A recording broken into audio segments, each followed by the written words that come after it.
बड़ी बहू सरिता सासू माँ से कह रही थी, मम्मी जी इस बार मैं अपने मायके जा रही हूँ। आप छोटी बहू निधि को कह दीजिए कि वो मेरे लौटने के बाद मायके जाए। 2 साल हो गए, मैंने मायके की शक्ल तक नहीं देखी। कमला जी ने सरिता की बात सुनी और समझाने की कोशिश की। बहू, मायका अब पहले जैसा नहीं रहा। जब तक माता पिता होते हैं मायका मायका होता है। अब वहाँ गृहस्थी तेरे भाई भाभी के जिम्मे है। बिना न्योते के वहाँ जाना ठीक नहीं। सरिता ने थोड़ी नाराज़गी से कहा, मम्मी जी भाई भाभी भी अपने ही हैं।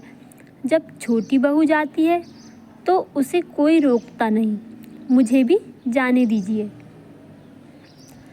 कमला जी ने धीरे से कहा, ठीक है बहू, तुझे जाना है तो जा, पर ये समझ ले कि हर रिश्ते की अपनी सीमाएं होती हैं। जब तक बुलावा ना आए कहीं जाने से इज्जत कम होती है। सरिता खुशी खुशी अपना सामान पैक कर मायके रवाना हुई। उसे लगा था कि भाई भाभी उसे देखकर खुश होंगे, लेकिन मायके पहुंचते ही भैया बोले, अरे सरिता अचानक कैसे आई? फ़ोन तो कर लेती। भाभी ने और भी अनमने ढंग से कहा, अच्छा ये बताओ रहने आई हो क्या? क्योंकि मैं तो अपने मायके जाने की सोच रही थी। भाभी का यह सवाल सुनकर सरिता को लगा जैसे उसकी वहाँ ज़रूरत ही नहीं। बात को संभालते हुए उसने कहा, नहीं भाभी, रुकने के लिए नहीं आई, बस आप सबसे मिलने का मन था। भाभी की मुस्कान लौट आई, लेकिन सरिता का दिल टूट चुका था। उसे सास की कही बात याद आई। वह मुश्किल से आधे घंटे मायके में रुकी और वापस ससुराल लौट आई। कमला जी ने सरिता को देखा और सब समझ गई।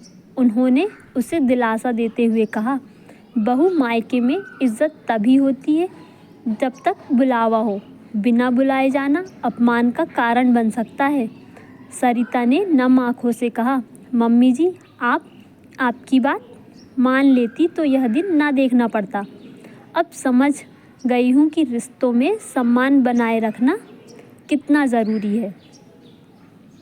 कमला जी ने सरिता को संभालते हुए कहा, चलो अब भूल जाओ, आगे से समझदारी से काम लेना। और हाँ, याद रखना, जहाँ मान हो वहीं जाना चाहिए। सरिता ने अपनी सास को मन ही मन धन्यवाद दिया कि उनकी समझदारी ने उसे ससुराल में शर्मिंदगी से बचा लिया। तो फ्रेंड्स, अगर आपको स्टोरी पसंद आई हो तो प्लीज़ मेरे चैनल को सब्सक्राइब ज़रूर कीजिए।